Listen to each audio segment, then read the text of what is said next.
hopefully Stacey is her best behavior. It's not always twin drama. Everything's good, because I kind of heard there's been some ups and downs, well, because, it's kind of not really new for you guys, though. We know wherever your sister is, there is some drama. I want to fix this as soon as possible. If I'm not going to prove to Jovi that I don't have a support system over here in Florida, then he want to drag me back to Louisiana. And the fight escalate and the way everybody starts fighting. So who starts all of this? Who provokes and makes all this happen? You told her that I said he was horrible. So when did she told you that? At your launch party. I never said that. It's very silent, and everybody's like staring us down. Maybe these people think I'm Darcey, and they're like, who's this guy next to me? With these American people. Seeing Darcey enjoy my family wine a little bit too much. Fluff her dress. I don't think that there was ever a world where Bulgaria or even Giorgi's family would be ready for the Silva twins. And boy, oh boy. But I just know that after this ceremony, the family group chat was popping because the Silva twins gave them something to talk about. Let's get into it. Hi guys, welcome back to Nikki Faces Reality. We are here to discuss 90 Day Fiancé Happily Ever After. In this video, I'll be discussing Yara, Libby, Lauren drama, and of course, Darcey and Giorgi. You will be getting Jasmine, Matt, Brandon, and Julia in the next video, so make sure that you hit the subscribe button so that you don't miss out on that. And as always, make sure to like the video and comment if you have anything juicy you'd like to add. But yeah, you guys, we're gonna start this off with Lauren and Yara just so we can get them out the way. So as you guys recall in the last episode, Yara is determined to prove to Jovi, we have community here. Let's not move to Louisiana. So she has set up this hair appointment to check in with Lauren and basically suss the situation out because she needs to get the group back together. But mind you, Yara was the one that started this drama. She was the one that started whispering in Libby's ear that Lauren was talking crap, but last time I checked, you too were talking crap about Andre. So I thought that situation was very weird. And so when they get together, Lauren ends up apologizing to Yara because she feels awful that this drama even happened at her event. But then Yara's like, yeah, it's taken me a few days to recover, but like, how did that even start? I wished that the camera would have like zoomed into her. Did you guys ever watch that show with that girl that like makes, I think it's like the Big Comfy Couch?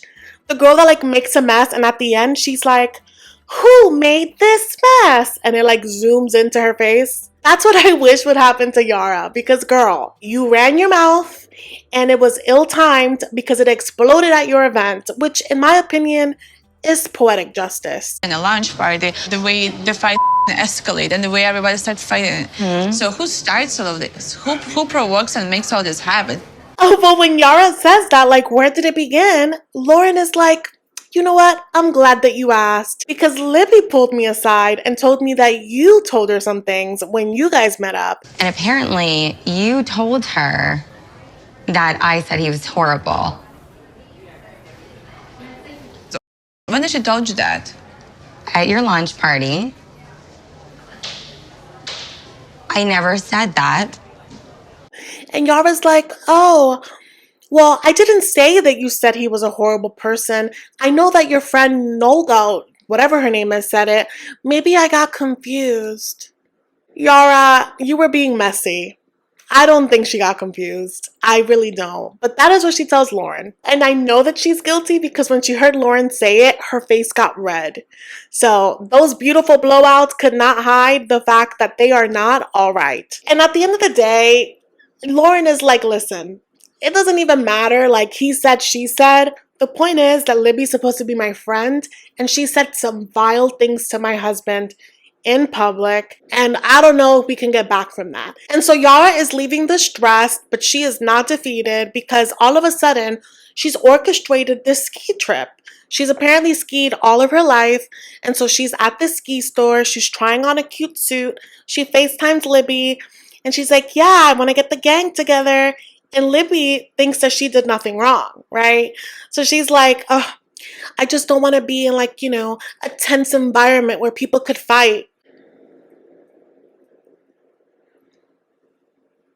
Libby, the call is coming from inside the house. You and your man are the ones constantly wanting to fight people. So maybe you should leave yourself on timeout. But Yara is not taking no for an answer. She wants everyone to get together. And ultimately, Libby's like, let me talk to my demon and I'll get back to you. So that's where we leave them. We're done with them for this episode. Let's move on to Darcey&Giorgi. We are in Bulgaria. They are a day away from their big anniversary dinner hosted by his parents, so they're going to this dance class. And I think it's called the Horo. And on their way there, Giorgi's funny in Bulgaria, okay? Because he's like, yeah, you know, if they see that you can horo, they're gonna be like, wow, that girl cried at the dinner table, but she can horo. That girl doesn't know the language, but she sure can horo. And Darcey's like, okay, I get it, Giorgi. I get it. You don't know how to speak Bulgarian, but you know how to dance horo. Oh, the first dinner she was crying at the table. Yeah. But you know how to dance horo. Yeah. So like she wear like short. They get to the studio. Without missing a beat, Stacey and Florian show up to the scene. And immediately, Stacey's like, oh, how have things been? Because I heard, you know, that you have had some ups and downs.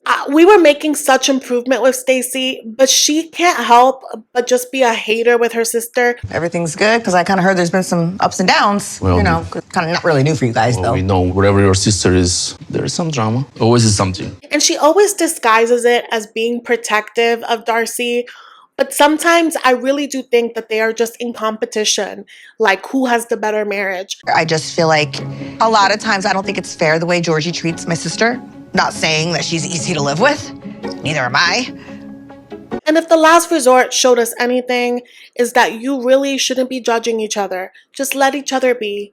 You came to support, be supportive. Again, she just got here. So I was like, but anyway, the twins are doing what they do. They're checking out each other's body. Oh my God, snatched. Oh my God, we're matching. They start learning the dance. Giorgi looks like a robot. And this is his culture. And he looks so stiff. Florian, he has 2 left feet. The girls are killing it. And they say that they have a dance background. Sure. They're doing a good job. Up. Florian, so. No, 2, 3. Count, Giorgi, you mathematical genius, you. I just think it's very ambitious that he would want them to do this class a day before the actual event. But now it is the day of the anniversary ceremony. And so apparently Darcey got Stacey to bring her wedding gown and his tux from their actual wedding because his parents weren't able to be a part of it. Also, it wasn't televised. So she's like, let me pull this out. And you know, it's gorgeous, except that it's like a corset bodice and the girlies are out and it is everything that Giorgi has said he does not want. And by this point, he's like,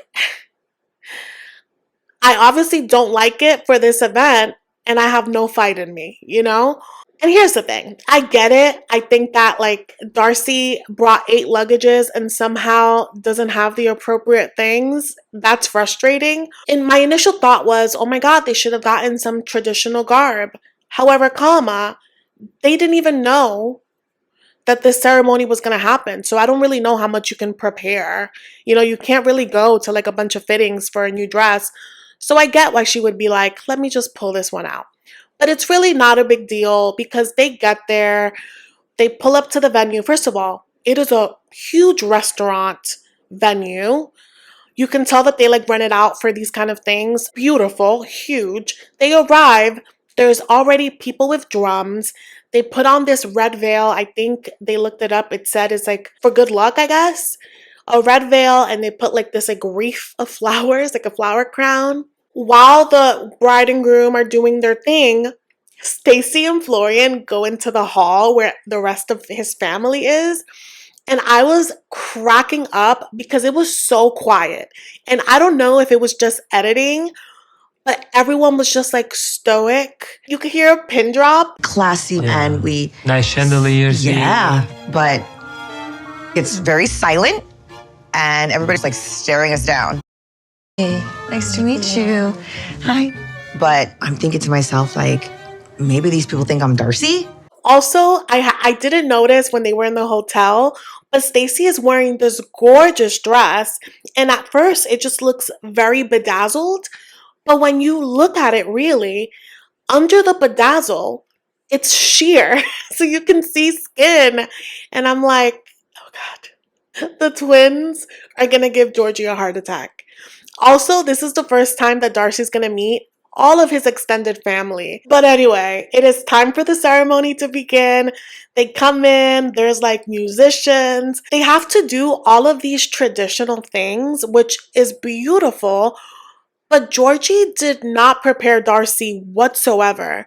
So he's kind of like stumbling through it with her, telling her what to do. And she's like, what? You want me to kick it? Oh, kick it again?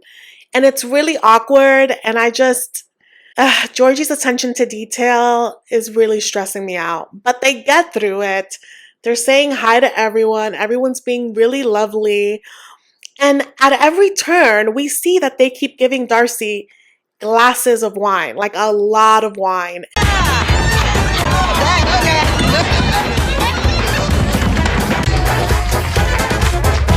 Wow, you guys know how to dance. And everyone, it looks like they're drinking a lot. Everyone looks really chill. And, you know, we see them do the horo. It's really fun. I saw Giorgi's dad was freaking twirling one of the napkins. Loved it. They were having a good time.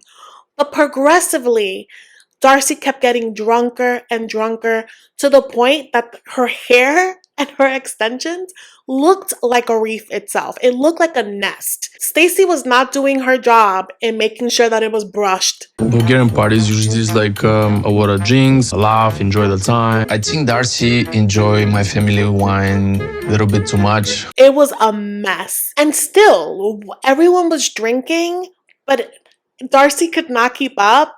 And she started doing the Darcey thing where she ends up kind of like talking to herself, getting into a spiral. It sounded like she was getting in like a self-deprecating mode about her age. If you only knew. I'm getting old. In a good way. There we go. I know. There's. I'd rather be me. There's. Right, Stace? Florian? Let's have fun, sweetheart. I'd rather be me. I know, but let's have fun. I can't. You ready to go? And Stacey and Giorgi are like, okay, yeah, it's time to go. It's time to go. And they said bye to everyone. And I was like, is that okay for you guys to leave before the rest of the party? Like, this is for you. Are you guys gonna get shit for it tomorrow? Like, I couldn't really suss out if that was okay or not. But they pull up to the car. Y'all, Darcey starts getting the spins. We have all been there. So they have to pull over. And Stacey's holding her hair and she's barfing. Giorgi is outside looking at the vomit, being like, you didn't chew your food? Like, why are you throwing up the entire turkey? And Stacey's like, Giorgi, can you shut up? And she, you know, is feeling away because he is being super insensitive. I'm giving him the benefit of the doubt that he was equally drunk. But like, you're not being helpful. To just be outside laughing at your wife as she's throwing up is insane. And that's where we leave them. I will say though, maybe this is his humor. I don't know. But I will say that during the ceremony, Giorgi was being so affectionate. There was a point as the drinks were flowing that they kept kissing, like they were packing on the PDA in a way that we haven't really seen him do in America. And I was surprised that he would let himself, you know, be taken like that by the moment in front of his family. But they were really into each other. So I was really confused by just like how hot and cold they can get. And it's something that they both do. I think that they're emotional, but in different ways. And it's just so interesting how like the smallest thing can make them just like shut down. I still don't really understand what made Darcey start talking about her age in that way. And you could see that he was feeling away because she was talking loudly and everyone else was really calm. Very, very strange dynamic. And it looks like next week he's gonna go back to being mysterious and they're gonna really get into it. And of course, Stacey and Florian are there. as an audience. I think it has to do with money. I'm not really sure, but it just looks like a mess, and I will be here to cover it. But that's it for this recap, you guys. As I said, you will have a video coming up of Jasmine, Matt, and Brandon and Julia. That will be up by Wednesday, so do make sure to check it out. Also, just in general, you guys, make sure that you are subscribed. Sometimes YouTube acts funny and unsubscribes people, or if you click on something by accident, so just double check. And if you really like me, like you really like me, and you don't want to miss out on any of my videos, make sure to have your notifications on so that you get alerted every time I post. But yeah, you guys, I love y'all. I'll see you in the next one. Bye.